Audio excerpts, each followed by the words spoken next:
मु गोटे शिक्षिता झील थी। मो बापा माँ मो बाहागर मो इच्छा विरुद्ध रे गोटे कृषक सहित करदे। मु मो भाग्य को निंदिबा छड़ा आ कौन बा करि पारि थांती।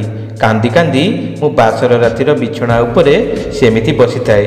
अल्प समय परे मो स्वामी घर भीतर को आसुथिबा बेले मु ओढ़णी तले टिके कणई करी तांको देखिली तो सी गोटे ओला बोका और अशिक्षित लोकटीए भली जना पड़ुथिले। से देखिबाकू श्यामल वर्ण थिले। टिके स्मित हस मुहरे सी मो सामने बसी मते एक लय देखिबारे लगी जाइतिले। संपूर्ण कहानीटी कौन आसतु शुणा।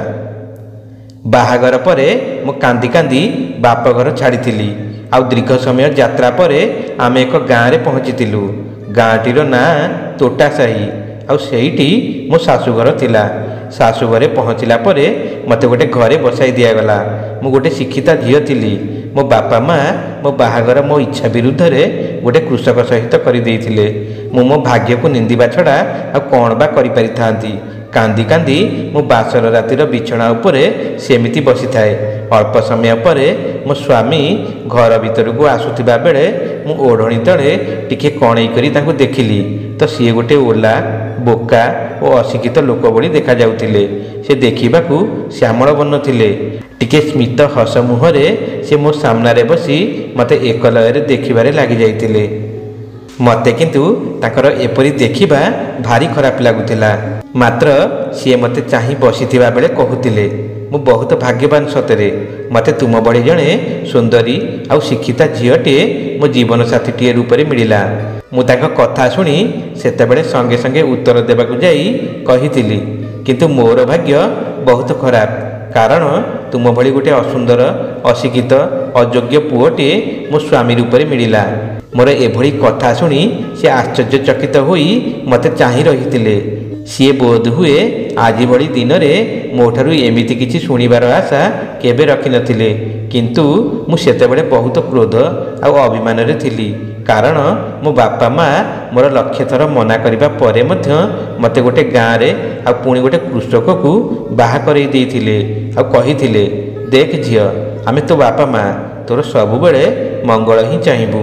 पुओ बहुत भल भद्र आ भल परिवारर।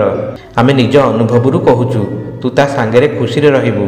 तांकर बापा आजा अमलर बहुत संपत्ति अच्छी। चाषबासरू से भल रोजगार मध्य करुची आ तते बहुत खुशी रे रखिबो। किंतु मु सेमानक कथा शुणी सेतेबेले भाबुथली जे खुशी माने कोन खाली भल रोजगार आ भल परिवार भितरे सीमित रहिबा आ मो खुशी एहार कोन कोनोसी मूल्य नहीं। मो मन भितरे एहीपरी नकारात्मक भावना मानकर गोटे बड़ थली भर्ती होई पड़िथिला। मो भितरे भितरे बहुत जळुथिली। मो व्यवहार आ कथा मो आयतरे नथिला। मन हेउथिला कि मो स्वामी मनोज उपरे मो भितरर सबु रागतक सुजाई दियंती कि मन शांति हेबा जाए ताकू गाली करंती कि कौन गोटे शब्द शुणी मो भावना राज्यरू सेतेबेले फेरी आसिली। सी मोर एभली कथा शुणी कहिथिले जे कौन होईची उर्मी तुमे ठीक अछ तो आ एटा कौन कहूच।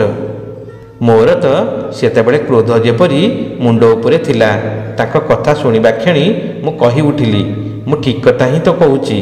तुमर स्टाटस नाही मो सहित सरी हेबा पई। जदि तुमको सतरे लागुची तमे मो सह समान आ मो पई उपयुक्त ताहले एटा तुमर बहुत बड़ भ्रम अटे। मो पई तमे हेउच zero. You are just good for nothing. निज चेहरा को टिकिए आईना रे देख ना देखिबा को सुंदर ना शिक्षा दीक्षा। ओला बोका मनीष केउठिकार। मो बापा माँ कौन के जानी देखिले तुम भितरे जे मो जीवनटा नष्ट करदेले। कहूतिले कौन ना निजर अनुभव आ ये अशिक्षित असुंदर अयोग्य ओला बोका कुआडे मोर उपयुक्त जीवन साथी ना माई फुट। छि छि छि ए सब कथा कही कही रागरे मु सेही बासर रातिर बिछना उपरे कांदिबारे लगी जाइथिली। सी मोर ए कथा सब शुणी थम मारी चटाण उपरे बसी पड़िथिले आ बहुत निराश थिबार सेतेबेले देखा जाउथिले।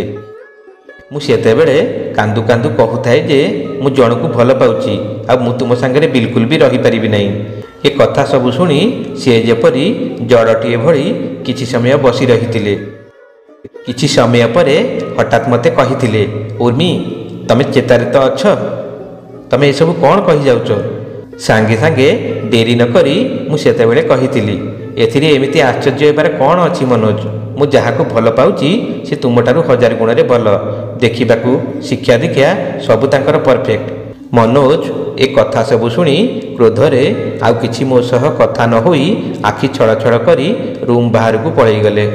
କିନ୍ତୁ ମୁଁ ଯାହା କହୁଥିଲି ସବୁ ସତ କଥା ଥିଲା।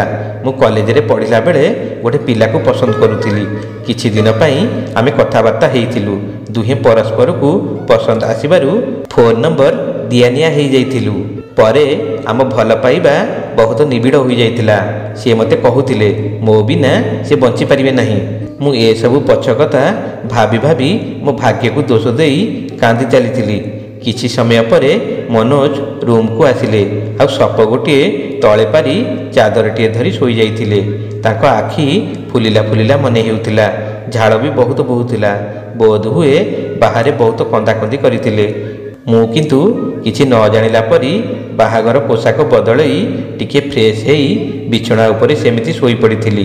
ଏମିତି ବହୁତ ଦିନ ବିତିଗଲା। ନା ମନୋଜ ମୋତେ କିଛି ବି କହୁଥିଲେ ନା ମୁଁ। ସକାଳ ହେବା ମାତ୍ରେ ସେ ଧାନ କ୍ଷେତକୁ ବାହାରି ଯାଉଥିଲେ ଆଉ ଦିନ ସାରା ସେ ସେହିଠାରେ କାମଦାମ ସାରି ସନ୍ଧ୍ୟାବେଳକୁ ଝାଳ, ମାଟି, କାଦୁଅ ଆଉ ଗୋବରରେ ଭର୍ତ୍ତି ହେଇ ଘରକୁ ଫେରୁଥିଲେ। ତାଙ୍କୁ ଦେଖି ମୋତେ ବହୁତ ଘୃଣା ଲାଗୁଥିଲା। ମୁଁ ତାଙ୍କୁ ବହୁତ ରାଗରେ ସେତେବେଳେ ଅନେଇକିରି ରହୁଥିଲି ଆଉ ମୁହଁ ବୁଲେଇ ପଳେଇ ଯାଉଥିଲି। ସେ ମୋତେ ଦେଖି ସେ ଘର ଭିତରକୁ ଚାଲି ଯାଉଥିଲେ ଆଉ ଗାଧୁଆ ପାଧୁଆ ସାରି ଫେରୁଥିଲେ। ମୁଁ ସେତେବେଳେ ଅସହାୟ ଥିଲି। ବାଧ୍ୟ ହେଉଥିଲି ତାଙ୍କ ସାଥିରେ ବସି ଗୋଟେ ଡାଇନିଂ ଟେବୁଲରେ ଖାଇବା ପାଇଁ। ମୋ ଶାଶୁ ଘରେ ସେତେବେଳେ ସମସ୍ତେ ସାଙ୍ଗ ହୋଇ ବସନ୍ତି ଖାଇବା ପାଇଁ, ଯାହା ମୋ ଦ୍ୱାରା ଯେତେ ଚେଷ୍ଟା କଲେ ମଧ୍ୟ ହେଇପାରୁନଥିଲା। କିଛି ସମୟ ବସି ଅଧା ଖାଉ ଖାଉ ମୁଁ ସେଠାରୁ ଉଠି ଯାଉଥିଲି। ମନୋଜ ବୋଧହୁଏ ଟିକେ ଡେରିରେ ବୁଝିପାରିଥିଲେ ଯେ ମୁଁ ତାଙ୍କ ସହ ବସି ଖାଇବା ପାଇଁ କୁଣ୍ଠାବୋଧ କରୁଛି। ସେଥିପାଇଁ ଅଧା ରୁଟିଟେ ଖାଉ ଖାଉ ସେ ଆଗ ଉଠି ପଳାଉଥିଲେ। ମୁଁ ସେଠାରେ ବସି ଆରାମରେ ସବୁ ଖାଉଥିଲି। ମୋ ଉପରେ କିନ୍ତୁ ମନୋଜଙ୍କର ଏଭଳି କୌଣସି ତ୍ୟାଗର କିଛି ବି ଫରକ ପଡ଼ୁନଥିଲା। ସେ ତାଙ୍କର ଦିନ ସାରା ସେମିତି ଧାନ କ୍ଷେତକୁ ପଳାଉଥିଲେ। ଖଟି ଖଟି ସନ୍ଧ୍ୟାବେଳକୁ ଥକି ଥାକି ଘରକୁ ଫେରୁଥିଲେ।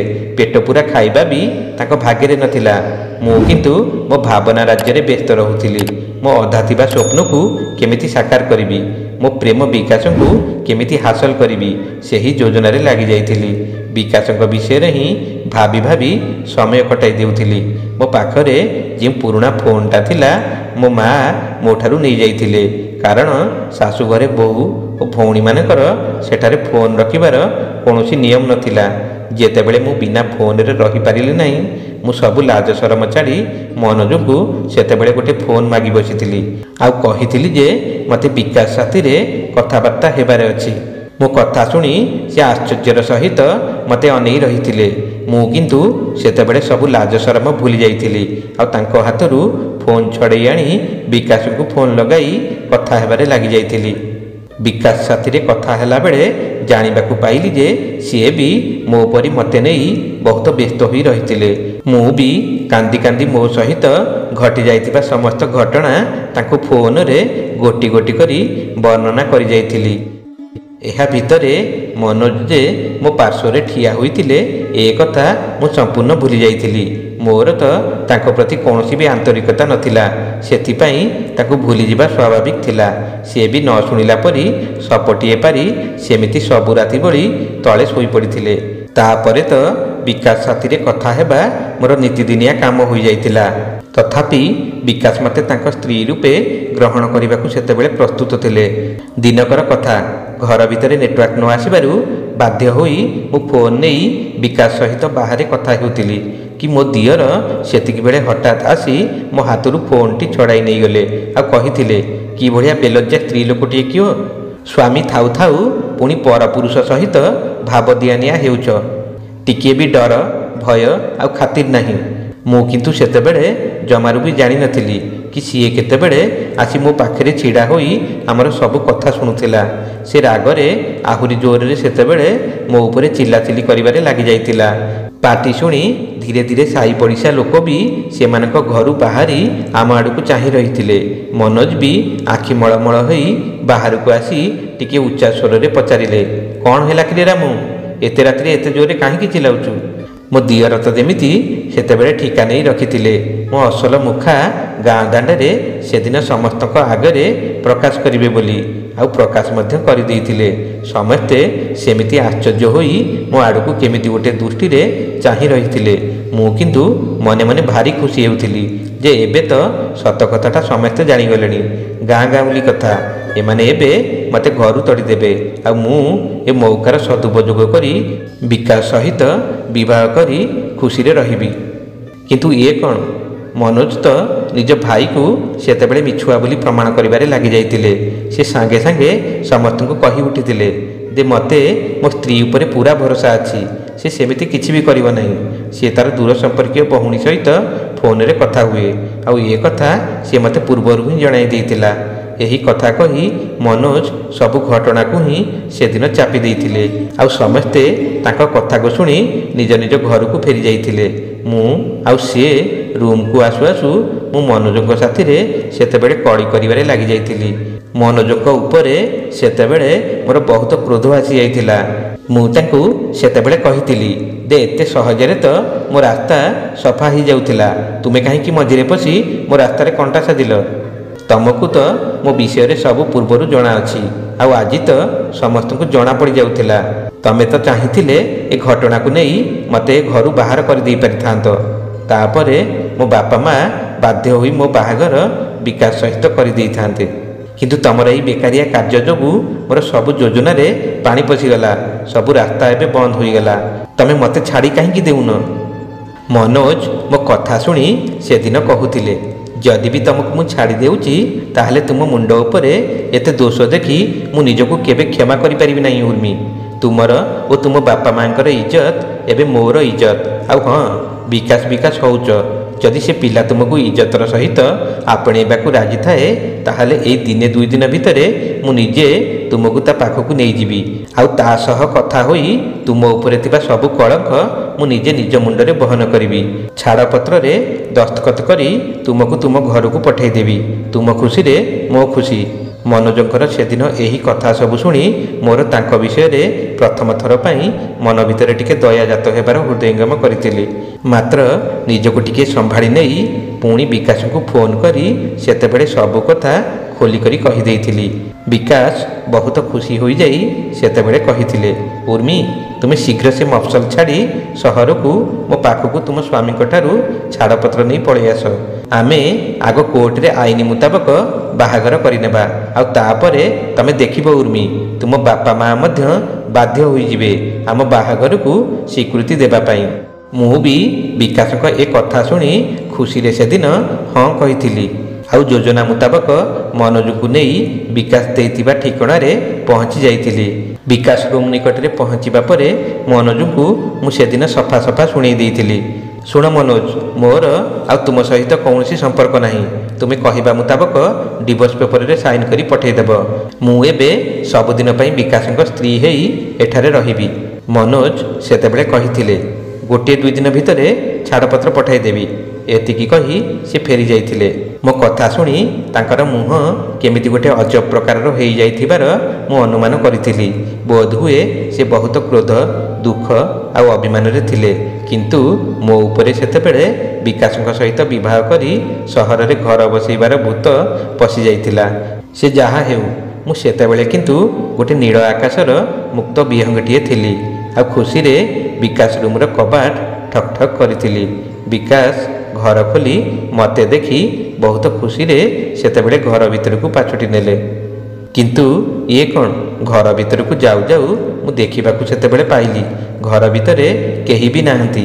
ମାତ୍ର ବିକାଶ ମୋ ସାଥିରେ ଆଗରୁ ଫୋନରେ କଥା ହେଲା ବେଳେ କହିଥିଲେ ମୋ ବିଷୟରେ ଘରେ ସମସ୍ତଙ୍କୁ ଜଣାଇ ଦେଇଛନ୍ତି ବୋଲି। ମୁଁ ଏହା ଭାବି ଭାବି ତାଙ୍କୁ ସେତେବେଳେ ପଚାରି ବସିଥିଲି, ବିକାଶ, ତୁମ ଘର ଲୋକ ସବୁ କୁଆଡ଼େ ଗଲେ? ତୁମେ ତ କହୁଥିଲ ତୁମେ ଘର ଲୋକମାନଙ୍କ ସହ ରୁହ ବୋଲି, ତା ଛଡ଼ା ତୁମେ ଘରେ ସମସ୍ତଙ୍କୁ ମୋ ବିଷୟରେ ଜଣାଇଛ ନା ନାହିଁ? ମୋର ଏତେ ସବୁ ପ୍ରଶ୍ନର ଉତ୍ତର ଦେବା ଦୂରେ ଥାଉ, ବରଂ ସିଏ ମୋତେ ସେତେବେଳେ ସାନ୍ତ୍ୱନା ଦେବା ପାଇଁ କହିଥିଲେ, ଆସ ରୁମ୍ରେ ବସି ସବୁ କଥା ହେବା। ରୁମ୍ରେ ବସି ଆମେ ଦୁହେଁ ବହୁତ କଥା ବି ହେଇଥିଲୁ ସେଦିନ। କଥା ଭିତରେ ମୋ ସହ ଗୋଟେ ସେଲ୍ଫି ନେଇ କାହାକୁ ଗୋଟେ ପଠାଇ ଦେଇଥିଲେ। ମୁଁ ପଚାରିବାରୁ କହିଥିଲେ ତମ ଦିଅର ପାଖକୁ ପଠାଉଛି। ଏତିକି କହି ସେ ଗାଧୋଇବାକୁ ବାଥରୁମକୁ ପଳାଇଥିଲେ। ଠିକ୍ ସେତିକି ବେଳେ ତାଙ୍କ ମୋବାଇଲକୁ ଗୋଟେ ମେସେଜ ଆସିବାର ଶବ୍ଦ ହେଲା। ମୁଁ କୌତୂହଳବଶତଃ ମେସେଜଟିକୁ ଯେତେବେଳେ ପଢ଼ି ବସିଥିଲି ତ ମୋ ପାଦ ତଳୁ ସେତେବେଳେ ମାଟି ଖସିଗଲା ଭଳି ଲାଗିଥିଲା। ମେସେଜରେ ଲେଖା ଥିଲା ଯେ ଝିଅଟା ଦେଖିବାକୁ ବହୁତ ସୁନ୍ଦର ହେଇଛି, ମାତ୍ର ମୁଁ 3 ଲକ୍ଷ ହିଁ ଦେବି, ବାକି ତୁ ଯାହା ସ୍ଥିର କରିବୁ। ମେସେଜ ଦେଖି ମୁଁ ସେତେବେଳେ ଜାଣିପାରିଥିଲି ଯେ ଆଗକୁ ମୋ ଉପରେ କିଛି ଭୟଙ୍କର ବିପଦ ଆସିବାର ଅଛି। ଡର ଆଉ ଭୟରେ ମୁଁ ସେହି ମୁହୂର୍ତ୍ତରେ ହିଁ ବିକାଶ ରୁମ୍ ଛାଡ଼ି ଲୁଚି ଛପି ରାତାରାତି ଶାଶୁ ଘରେ ଯାଇ ପହଞ୍ଚି ଯାଇଥିଲି। ମୋତେ ଏମିତି ଘରେ ଦେଖି ମନୋଜ ଆଶ୍ଚର୍ଯ୍ୟ ହୋଇ ପଚାରିଥିଲେ, ଏବେ ପୁଣି କ'ଣ ହେଲା? ମୁଁ ତ କହି ଆସିଥିଲି ଛାଡ଼ପତ୍ର ଶୀଘ୍ର ଦସ୍ତଖତ କରି ପଠେଇଦେବି ବୋଲି, ଆଉ ଏଠାକୁ କ'ଣ ନେବା ପାଇଁ ଆସିଛ? ମୁଁ କିନ୍ତୁ ତାଙ୍କ ଇଚ୍ଛା ବିରୁଦ୍ଧରେ ଯାଇ ମୋ ସାଥିରେ ଘଟିଥିବା ସମସ୍ତ ଘଟଣା ମନୋଜ ଆଗରେ ସବୁ ବର୍ଣ୍ଣନା କରିଯାଇଥିଲି। ମୋ ସହିତ ଘଟିଥିବା ଘଟଣା ସବୁ ତାଙ୍କୁ କହିଲା ବେଳେ ମୁଁ ପ୍ରଥମ ଥର ପାଇଁ ନିଜକୁ ତାଙ୍କ ଆଗରେ ବହୁତ ନିଚା ଅନୁଭବ କରିଥିଲି। ରାତି ବି ଅନେକ ହେଇଯାଇଥିଲା। ମନୋଜ ସବୁଦିନ ଭଳି ତାଙ୍କର ସପଟିଏ ପାରି ତଳେ ଶୋଇଯାଇଥିଲେ। ମୋତେ କିନ୍ତୁ ସେଦିନ ରାତିରେ ନିଦ ନଥିଲା। ରାତି ସାରା ମୁଁ କାନ୍ଦି ଚାଲିଥିଲି। ସେତିକି ବେଳେ ବିକାଶ ପାଖରୁ ଫୋନ୍ ଆସିଥିଲା। ମୁଁ ସାଙ୍ଗେ ସାଙ୍ଗେ ମନୋଜ ଫୋନ୍ଟି ଆଣି ତା ନମ୍ବର ବ୍ଲକ୍ କରିଦେଇଥିଲି। ମନୋଜ ଉପରେ କରିଥିବା ନିନ୍ଦା, ଅପବାଦ, ଅତ୍ୟାଚାର ସବୁ ଯେମିତି ମୋ ଆଖି ଆଗରେ ସେତେବେଳେ ଜଳ ଜଳ ହୋଇ ଦେଖାଯାଉଥିଲା। ମୁଁ କେତେ ହୃଦୟହୀନ ଓ ସ୍ୱାର୍ଥପର ମଣିଷଟିଏ ସତରେ। କାହା ପଛରେ ଗୋଡ଼ାଉଥିଲି? କାହିଁକି ଏମିତି ଦେବତୁଲ୍ୟ ଲୋକଟାକୁ ମୋ ବାପା ମାଆଙ୍କ କହିବା ସତ୍ତ୍ୱେ ବି ମୁଁ ବୁଝି ନପାରି ଏତେ କଷ୍ଟ ଦେଲି? ମୋତେ ଏ ଅଧିକାର କିଏ ଦେଲା? ହେ ପ୍ରଭୁ, ସତରେ କ'ଣ ମୋର ଏ ଭୁଲର କିଛି ପ୍ରାୟଶ୍ଚିତ ଅଛି? ଏମିତି କାନ୍ଦି କାନ୍ଦି ଭାବି ଭାବି କେତେବେଳେ ଯେ ମୋ ଆଖିକୁ ସେଦିନ ନିଦ ଆସିଯାଇଥିଲା ସେ କଥା ମୋତେ ବି ଜଣା ନଥିଲା। ସକାଳେ ମୋ ଆଖି ଯେତେବେଳେ ଖୋଲିଥିଲା ଦେଖିଥିଲି ମନୋଜ ସଫ ଉପରେ ନଥିଲେ। ମୁଁ ବହୁତ ବ୍ୟସ୍ତ ହୋଇଯାଇଥିଲି, କାରଣ ରାତିରେ ଭାବି ନେଇଥିଲି ଯେ ସକାଳ ହେଲେ ଯାହା ହେଇଯାଉ ପଛେ ତାଙ୍କଠାରୁ ଭୁଲ ମାଗିନେବି ଆଉ ତାଙ୍କୁ ମୋ ଜୀବନସାଥୀ ରୂପେ ଆପଣେଇ ନେବି ସବୁଦିନ ପାଇଁ। ଏତେ ସବୁ ଘଟଣା ମୋ ସହ ହେଇସାରିଲା ପରେ ମୁଁ ଯାଇ ବୁଝିପାରିଥିଲି ଯେ କିଏ ମୋର ନିଜର ଆଉ କିଏ ପର। ବାପା ମାଆଙ୍କର ମନୋଜ ପ୍ରତି ମୋତେ ଉପଦେଶ ଦେଇଥିବା ଗୋଟି ଗୋଟି କଥା ଅକ୍ଷରେ ଅକ୍ଷରେ ସତ ଥିଲା। ଡେରିରେ ହେଉ ପଛେ ମୁଁ ସେତେବେଳେ ବୁଝିପାରିଥିଲି ଯେ ମଣିଷର ଅସଲ ସୁନ୍ଦରତା ତା'ର ବ୍ୟବହାରରେ ଥାଏ। ଆଉ ମୋ ସ୍ୱାମୀ ମନୋଜଙ୍କର ବ୍ୟବହାର ତ ବହୁତ ଭଲ ଥିଲା। ଏମିତି ଭାବି ଭାବି ମୁଁ ସେଦିନ ସମୟ ବିତାଇଥିଲି ଆଉ ମନରେ ଠିକ୍ କରି ନେଇଥିଲି ଯେ ସନ୍ଧ୍ୟାବେଳେ ମନୋଜ ସହିତ କଥା ହେବି। ସନ୍ଧ୍ୟାରେ କ୍ଷେତରୁ ସେ ଫେରି ଫ୍ରେଶ୍ ହେଇଗଲା ପରେ ମୁଁ ମନୋଜଙ୍କ ଠାରୁ ମୋ ଭୁଲ ପାଇଁ କ୍ଷମା ମାଗି ବସିଥିଲି ଆଉ ବହୁତ କାନ୍ଦିଥିଲି। କିନ୍ତୁ ମନୋଜ ତ ଯେମିତି ଜଡ଼ ଭଳି ବସି ରହିଥିଲେ, କିଛି ବି କହୁନଥିଲେ। କିଛି ସମୟ ପରେ ମୋତେ କିଛି ପେପର ଆଣି ଧରେଇ ଦେଇଥିଲେ ଆଉ କହିଥିଲେ, ଏଗୁଡ଼ିକୁ ଟିକେ ପଢ଼ି ଏଥିରେ ଦସ୍ତଖତ କରିଦିଅ। ମୁଁ ପେପର ଦେଖି ସେଦିନ ଭାବି ନେଇଥିଲି ମନୋଜ ବୋଧହୁଏ ଆମ ଡିଭୋର୍ସ ପେପରରେ ସାଇନ୍ କରିବା ପାଇଁ ମୋତେ ଦେଇଛନ୍ତି। ସେଥିପାଇଁ ମୁଁ ସାଙ୍ଗେ ସାଙ୍ଗେ ସେଦିନ କହି ଉଠିଥିଲି, ପ୍ଲିଜ୍ ମନୋଜ, ମୋତେ କ୍ଷମା କରିଦିଅ। ମୁଁ ତମ ଗୋଡ଼ ଧରି ଭୁଲ ମାଗୁଛି। ମୋର ଡିଭୋର୍ସ ଦରକାର ନାହିଁ, ମୋର କେବଳ ତମେ ଦରକାର। ମୁଁ ଏବେ ତମକୁ ଭଲ ପାଉଛି ମନୋଜ। ମନୋଜ କିନ୍ତୁ ଆଖି ଛଳ ଛଳ କରି କିଛି ନ କହି ରୁମ୍ ଛାଡ଼ି ଚାଲି ଯାଇଥିଲେ ଆଉ ମୁଁ ତଳେ ସେମିତି ବସି କାନ୍ଦୁଥିଲି। ଏମିତି ରାତି ହେଇ ଶୋଇବା ସମୟ ପାଖେଇ ଆସିବାରୁ ମନୋଜ ସବୁଦିନ ଭଳି ତଳେ ସପଟିଏ ପାରି ଶୋଇବାକୁ ଯିବା କ୍ଷଣି ମୁଁ ସେତେବେଳେ କହି ଉଠିଥିଲି, ମନୋଜ, ତମର ଶୋଇବା ସ୍ଥାନ ସେ ଚଟାଣ ଉପରେ ନୁହେଁ, ଦୟାକରି ବିଛଣାକୁ ଆସ।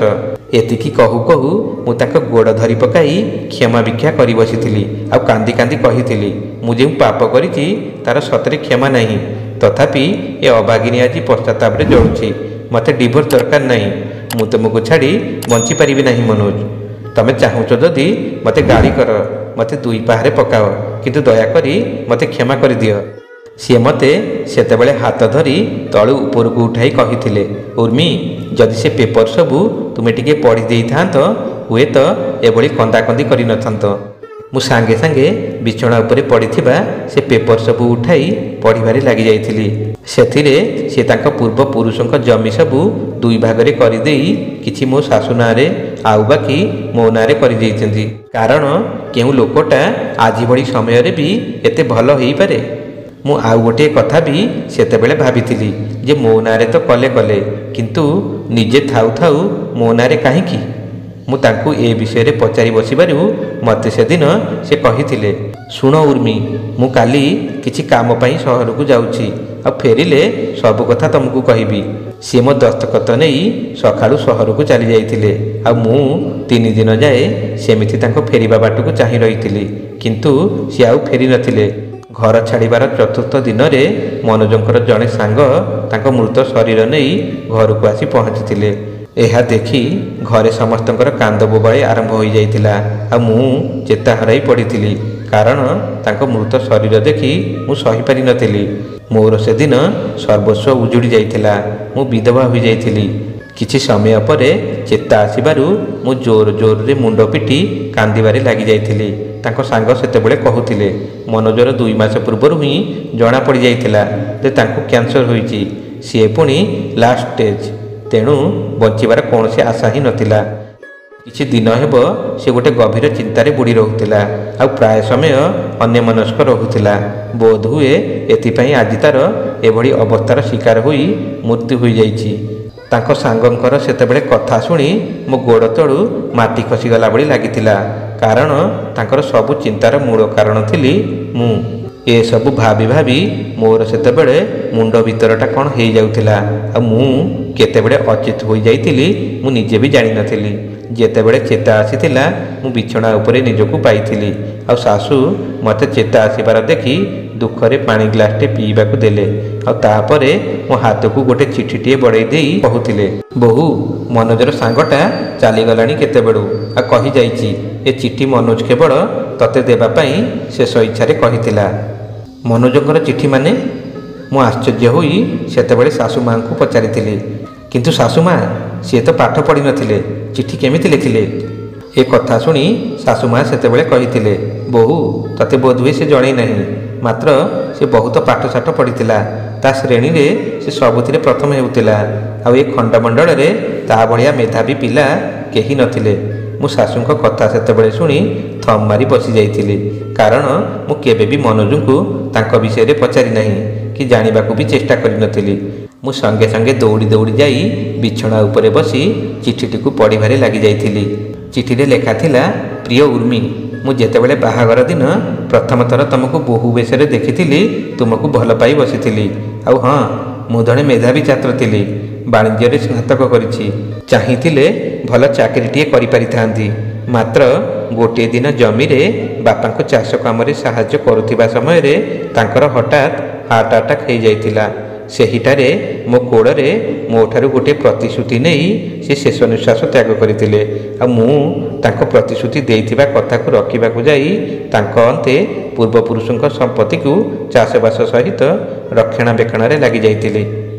ଉର୍ମି, ତମେ ଜାଣିବ, ବାସର ରାତିରେ ତମେ ଆଉ କାହାକୁ ଭଲ ପାଉଥିବା କଥା ଆଉ ମୋତେ ଅସୁନ୍ଦର, ଅଶିକ୍ଷିତ, ଅଯୋଗ୍ୟ, ଓଲା ଆଉ ବୋକା ପୁଅର ଆଖ୍ୟା ଦେବା ସତରେ ବହୁତ ବାଧିଥିଲା। ସେଦିନଠାରୁ ବହୁତ ଦୁଃଖରେ ରହିବା ଆରମ୍ଭ କରିଦେଇଥିଲି। ଭାରି ଏକୁଟିଆ ଏକୁଟିଆ ଲାଗୁଥିଲା। ମାତ୍ର ଯେଉଁଦିନ ତୁମେ ତୁମ ପ୍ରେମିକ ବିକାଶ ସହିତ ଏମିତି କିଛି କଥା ହେଉଥିବାର ମୁଁ ଶୁଣିଥିଲି, ଯାହା କେବଳ ତମ ସ୍ୱାମୀ ହିସାବରେ ମୋର ଅଧିକାର ଥିଲା, ଏ କଥା ମୁଁ ବିଲକୁଲ ବି ସହିପାରିନଥିଲି। ସେହି ଦିନଠାରୁ ମୋ ହୃଦୟ ଭାଙ୍ଗି ଯାଇଥିଲା। ମୋ ପ୍ରେମ ସତ ଥିଲା ଉର୍ମି, ସେଥିପାଇଁ ମୋତେ ବହୁତ ବାଧିଥିଲା, ଆଉ ମୁଁ ରକ୍ତର ଲୁହ କାନ୍ଦୁଥିଲି। ସେଥିପାଇଁ ବୋଧହୁଏ ମୋର ଆଜି ଏ ଅବସ୍ଥା। ଯେତେବେଳେ ମୁଁ ମରିବା ସୁନିଶ୍ଚିତ ଜାଣିଲି, ମୁଁ ତୁମ ଭଲ ପାଇଁ ଜମିଜମା କାଗଜପତ୍ର ପ୍ରସ୍ତୁତ କରିଦେଲି। ବାକି ତମେ ଯେମିତି ଭବିଷ୍ୟତରେ କିଛି କଷ୍ଟ ନ ସହ। ଆଉ ହଁ ଉର୍ମି, ତମେ ସବୁବେଳେ ସ୍ୱାଧୀନ, ଯେତେବେଳେ ଯାହାକୁ ଚାହିଁବ ବାହା ହୋଇ ସୁଖ ଶାନ୍ତିରେ ରହିପାରିବ। ଏସବୁ ପଢ଼ି ମୁଁ ନିଜକୁ ଘୃଣା କରିବାରେ ଲାଗିଯାଇଥିଲି। କାନ୍ଦି କାନ୍ଦି ଆଖିରେ ଆଉ ଲୁହ ଆସୁନଥିଲା। ମୋ ଦ୍ୱାରା ବହୁତ ବଡ଼ ଭୁଲ ହୋଇଯାଇଥିଲା, ଆଉ ଯାହାର କ୍ଷମା ନାହିଁ। ମୁଁ ହତଭାଗିନୀ, ଜାଣି ଜାଣି ନିଜର ଜୀବନ ନଷ୍ଟ କରିଦେଇ ଆଜି ଏଠି ନିଜ ମୃତ ସ୍ୱାମୀ ପାଖରେ ତାର ଚିଠି ଧରି ବସିଛି। ଆଉ ଏତେ ଭଦ୍ର, ଶିକ୍ଷିତ, ଗୁଣୀ ଆଉ ଦୟାବନ୍ତ ମୂଲ୍ୟବାନ ଲୋକଟାକୁ ଜଡ଼େଇ ଜଡ଼େଇ ଭାରି ହୀନସ୍ତା କରି ମାରିଦେଇଛି। ଏତେ ବଡ଼ ପାପର ମୁଖ ସାକ୍ଷୀ ଆଜି ମୁଁ ନିଜେ। ଏ ହତଭାଗିନୀ ଉର୍ମି ଆଜି ନିଜେ ନିଜର ହାତରେ ତା ଭାଗ୍ୟକୁ ଲେଖିଛି। बंधुगण आशा करूछु आपण मानकु ए कहानी निश्चय पसंद आसीथिबो। कहानी पसंद आसीथिले हमर ए चैनल को लाइक एवं शेयर कर दियंतु। हां जदि हमर ए चैनल को नुवा करी आछिथि चैनल टी को सब्सक्राइब करबा संगे संगे बेल आइकन को दबेई ऑल बटन टी को चिपि दियंतु। जेते बेले भी एई बई वीडियो हम चैनल रे आसीबो सर्वप्रथमे आपण मानक पाखु नोटिफिकेशन जिवो। पुनी देखाइबो आगामी वीडियो रे आ एको नुवा कहानी को नै। सेतबे पर्यंत रहूछु। जय जगन्नाथ।